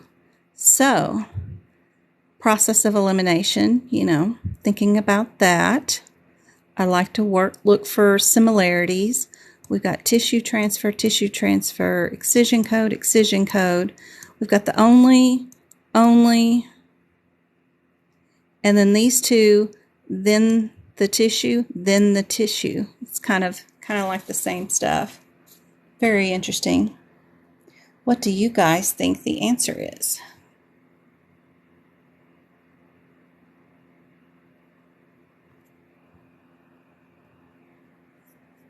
Betty and Mean chimed in. How many do I have on? I can't tell. It's only 26. We had 45, I think, on Monday. Small bunch of us tonight. Bells think speed 2. They normally don't have answers that are only. I try to avoid those on these wordy ones, but yep, you're right. That one is only. We only code the code, and I would not have known that for my CPC exam. So y'all have been watching me long enough. I've been preaching that a lot lately, that the tissue transfers also code the lesion incision also. I go through every single one of those. There's like 5 or 6 of those tissue transfer codes, and they include the excision. So we only bill the tissue transfer. We don't do anything else. Here's another new anatomy question. And y'all will know right away what the answer is because it's AAPC's favorite answer, of course.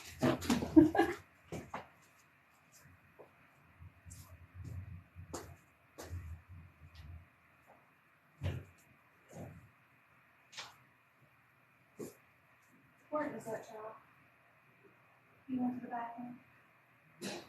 You never know about him. How you doing, Mom? Good. I'll be right back. I'm finish up my live.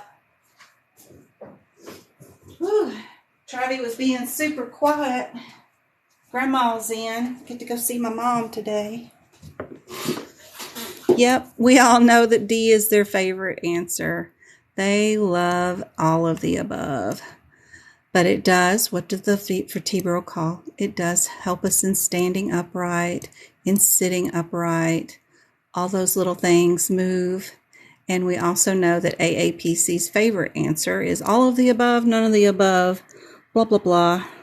Yep, all of the above. It's okay. Miss it with me. Don't miss it on the CPC exam. Another one of anatomy I've not done. Which of the following is not a feature function of the integumentary system? Thank you, Twinkle.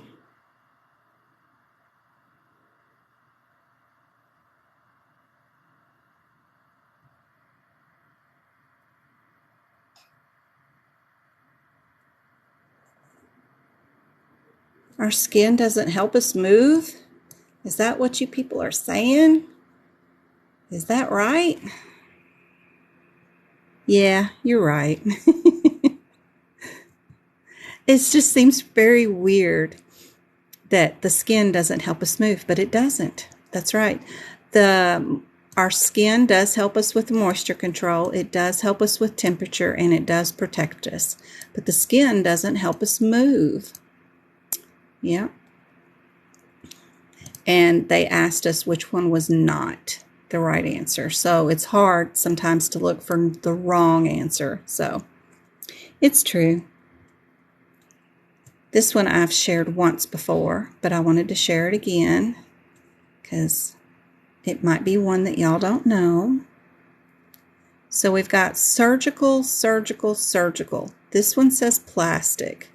And because it doesn't have plexi on the end, I know we're not going to be doing plastic, right? So for the process of elimination, I kind of like to keep the surgical, surgical, surgical. So you just got to figure out what the surgical repair is of. We've got a C, a B, a D, or maybe just a D, a D, a D, and a B. It's definitely not a plastic because we would have an ending of the medical term with plexi or pexi or whatever that is. Is it got a Y in it? Something like that. That means plastic repair. Our ending, our suffix of the word would be if it was plastic repair. So yep, that D is the name of our surgery. Yep, perfect. This is what I wanted to do for E&M tonight. So if we go to the front of our book, guys, and we go look at our 99291.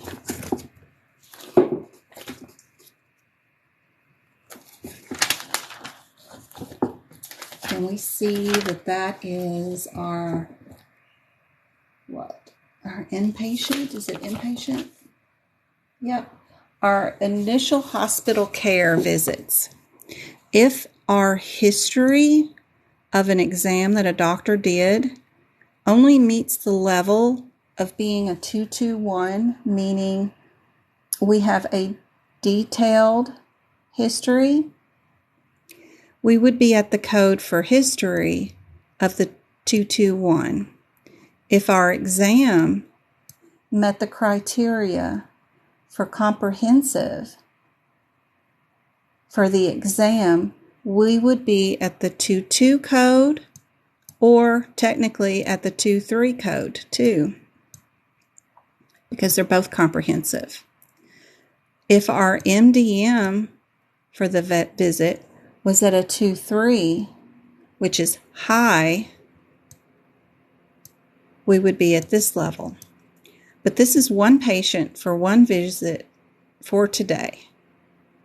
The 99223 or 21 or 22 is a 3 of 3 E&M code, meaning that all three of our components, which are history, exam, and MDM, have to meet or exceed the level to be able to bill for them. Since all three have to be matching, how would you code this visit for today if this is what you were faced with?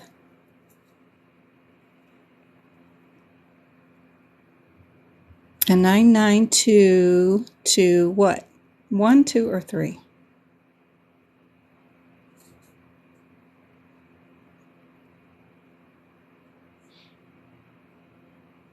Betty votes 21. Anybody else? I got 27 of you.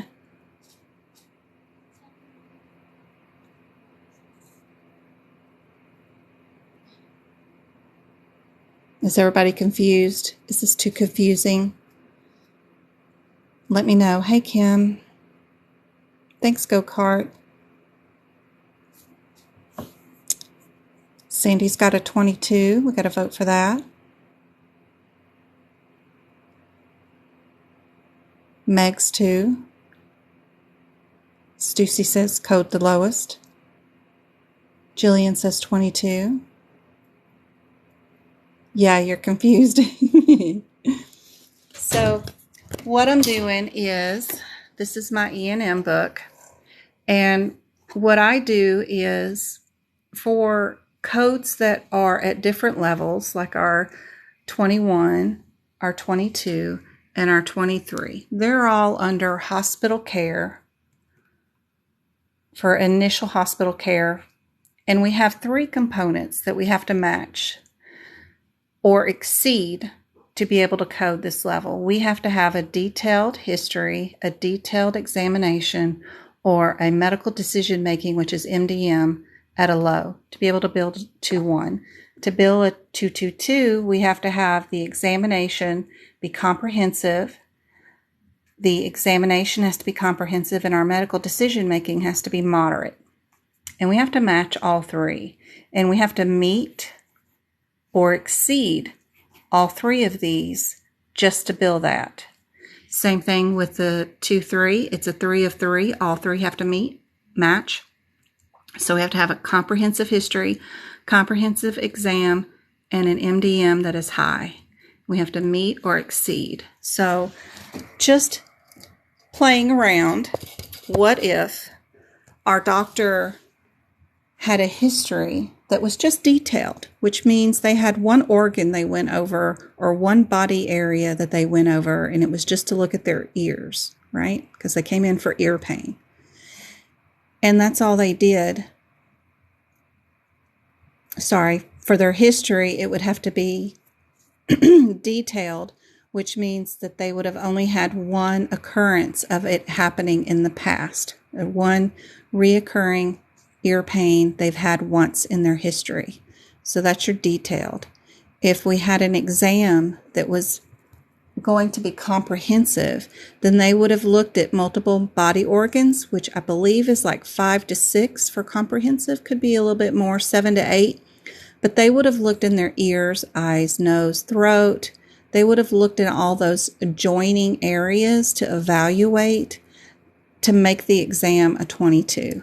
And then their medical decision making, the doctor felt it was a high because they had to diagnose them with something that was difficult, like not an infection of the ears. It could have been a balance issue. Some patients have ear pain, but it's because their balance is off and it's more of a neurological thing, but it affects their ears and that eustachian tube in the middle. And if they don't have enough water or too much water, they get an abnormal gait and they get really dizzy. So it could have been a difficult thing to diagnose, and that's why they got a high. But they didn't have very much history to go along with it. And their exam was more focused around the ears than it was a total body. That's why they didn't get the 23. Anyway, because it is a 3 of 3, we do have to go with the lowest. We can't go up any levels, even if one of them is super high and the doctor had to call in resources and use all of his brain power to diagnose this patient. If his MDM is super high, but there was no history to back it up and no exam to back it up, we can't bill it. So the patient would definitely be a 2-1. And that's for all of the 3 of 3s. So for this one, if we move on in the book and we have the 3 3s, we're under subsequent hospital care. That means the patient has been in the hospital overnight, got the initial visit, which was up here, and then the next day they get seen during rounds. The history ends up getting quite detailed, and they end up with a 33, which is detailed. Their exam on the patient, because they're a subsequent visit, is probably just problem focused, which is the 2-3. They're only looking at the one organ or one body system that was reviewed just to see if it's doing any better or not. And then their medical decision making was already made last night and it was high. So today there was no defining anything. Their medical decision making for today was low because they had already made the decision the day before. So it ends up being a 31, which is just a low MDM. You could end up with this situation. It's still under subsequent, whereof a 2 of 3 have to match. So when that happens, we do get to throw away the lowest one. So we'll throw away that low MDM and we'll just bill off the 33 or the 32. We still have to pick the lowest because we have to meet or exceed 2 of the levels. So we would bill 32. Don't forget, mean that when you're 2 of 3, you can throw away your lowest. Then pick your lowest. Yep.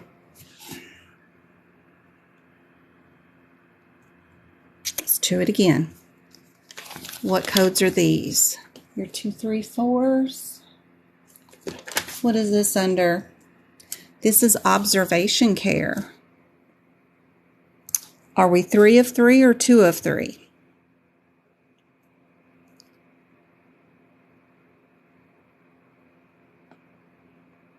Y'all tell me, is the 34, the 35, and the 36 2 of 3 or 3 of 3?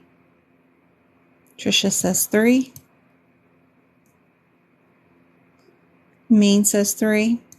All right, if we're 3 of 3, what can we code for today's visit?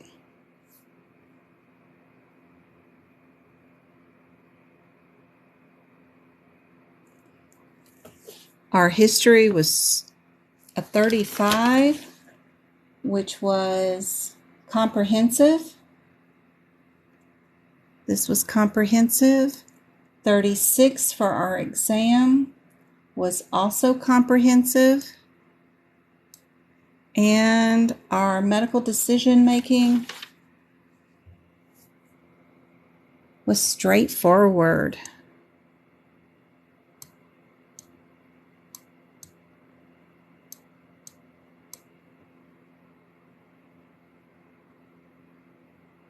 Because 3 of 3 have to meet, we are going to build the 3-4.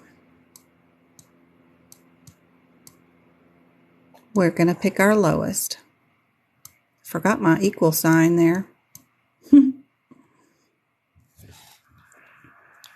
I'll do another one. 99241. What are we under?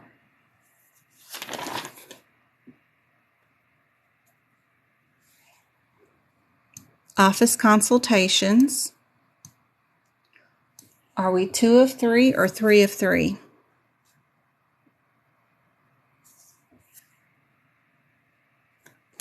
There's a whole bunch of these suckers. There's 5 of them.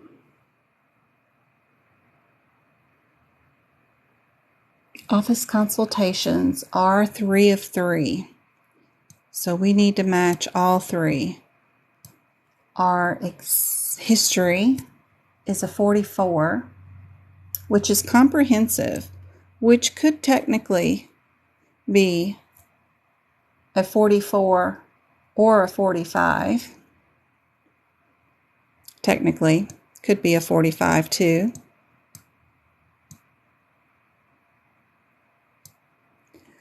Our exam was a 41, which is just problem focused. They had one area of one issue that was just problem focused. The 45 is a high MDM, which is all by itself. The only thing that could be combo is the 44. Since we are 3 of 3, what would you bill? Yep. Hey, Auntie, how's it going? I'm always talking about you. Yep, we have to bill the 44. Yep. That's all I had. I hope that's helpful, guys. Y'all seem to be getting it right there at the end, too, that we would just build the lowest one when it's 3 of 3. When it's 2 of 3, we can throw away one. Just don't forget about that part right here. When we are 2 of 3, you can look for your header first if we're 2 of 3, and just write them out on your exam, or even if you're doing them at home, if you're doing your CPC exam at home, write out H, write out your E, write out your MDM, and just put the CPT code beside it. If the exam question says it's problem focused or low, write the number that is associated with it instead of writing the word low, because it'll help you see the differences between these like that. And then if it's 2 of 3, you just get rid of the lowest number and then pick the lowest number from the remaining 2. A whole lot easier. And then when it's 3 of 3, just pick the lowest CPT number for sure. But as you're writing out your history, instead of writing problem focused, write out the last part of the CPT code. That'll make it a little easier to do and not have to go back to your CPT book in the middle of your question. At the very end, you'll see what number is right to pick A, B, or C. It'll be easier.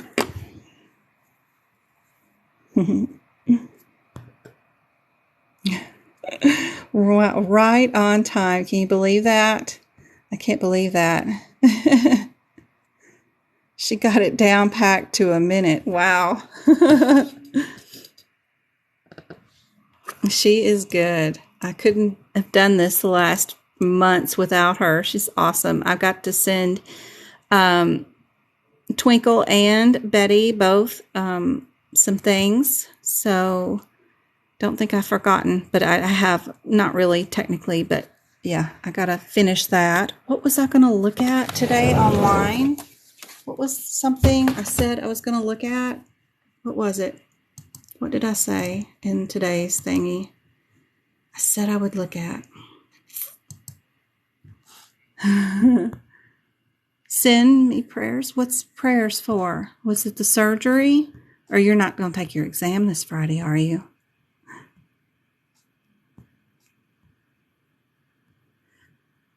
See you Friday. Bye, go-kart. Don't forget, I got some stuff on YouTube. I just posted up Monday's live. Thanks, Kimberly. To pass, you're going to take your exam Friday?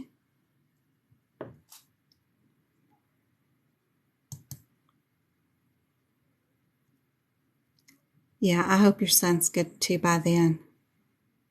What was I going to say? I was going to look up something I know online, but I don't remember what it was. Oh, wow, that's open. Grammarly.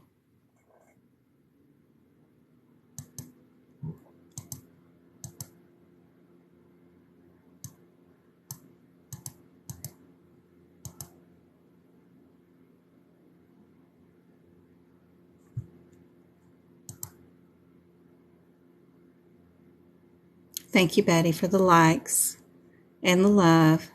There was something I was going to show y'all, but I don't remember what it was. Good gracious.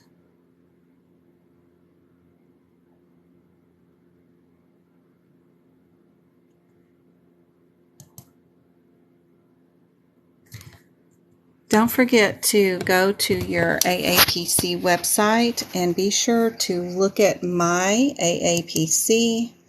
Go to the tab that says purchased items. That will bring you here. A lot of people don't know that they have practice exams right here. Most people I tutor with, I'll have them do this with me online, and they don't know they have these sitting here. You can go into each one, and you can go into each case. You'll have 50 questions here that you can ask or get asked and get this to log on properly. And you can practice these. If you have 2 minutes and that's all you've got, what size are we? We're over, okay. If you have 2 minutes to do one question, that's fine. You can have it grade. You can take these over and over and over and over and over again. It doesn't matter. Go on and have it graded. And you've had time to do one question in between the kids yelling or whatever. If you get it wrong, great. You can hit the rationale. If you get it right, then you know you got it right. You can view your rationale. You can see how. Sometimes that doesn't help. But if you do questions like this and you don't understand why the answer is what it is, you can always screenshot it to me, send it to me, and I'll explain it to you in layman's terms why the answer is the way it is. Also, look at the codes to see why is the 04 wrong. I know that the 44 is wrong. Why? Go look at the differences. You'll see that it's the size. Their questions are very similar to this. You'll have 2 throwaways that you just won't pick. You'll have the 2 similar ones. There's only 1 number difference between these 2. That's why these are good for the process of elimination. You know your answer is going to be B or C. You just need to look up the differences between these 2 codes and see what it is, and size matters on that one. So that's helpful. These are your bread and butter of your exam, and if you're in a course, taking a course, there is, I bet I can't, okay. These practical exam quizzes from the courses are super helpful, that you could save those too There's usually 10 questions per course, chapter, or whatever. Those are super helpful to have too. Just save them and put them in your repertoire of your whole course, all the practical exams, applications, all the review questions for each chapter. If you're taking a course, don't spend the time in the lectures. Spend the time figuring out why the answer is wrong or why the answer is right. And capitalization matters. Don't put in any lowercase. They don't like lowercase in here. But anyway, and look, they like the lowercase there. I don't know what the difference was. But anyway, this is exactly what your CPC exam question is, or exam is going to be like. It's going to be that area. So if you're taking a course, save all those. This will help you tremendously during your course, more so than the lectures. And then when you have time, do your questions that you probably didn't know you had purchased that are here on the AAPC website under your purchased items, and that's how you take the practice exam questions right here. And you can do 1 or 2 questions, and you can repeat them as many times as you want for over a year. So those are helpful. A lot of people don't know them. You're scared about taking it online. Don't be scared. I thought the questions were easier and more straightforward with the online exam versus the one in person, because the one in person is a printed book, and they could print as much of a question they wanted. The online, they need to get the question and then the answers all on one screen. You answer it and then click over to the next question. So it's one question per sheet of your computer screen. So I thought the questions were smaller and more straightforward online. But you get 2 tries for the price of 1 if you take it in person. So I can see the benefit of taking it in person the first time and then switching your second try to online if you wanted to do that. But either way, it's always nice to have 2 tries, always, versus just 1 try for almost $500. That's a lot of money.